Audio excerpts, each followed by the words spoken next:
Hello everyone, today we will talk about how to fix or how to solve the problem of Pratilipi app. You will click on settings.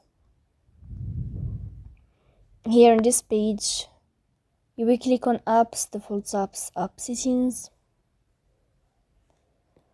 On above, you will search about Pratilipi and you will click. Here in this page of app info, you will click on first stop and you will click OK. Then you will enter to the window of storage.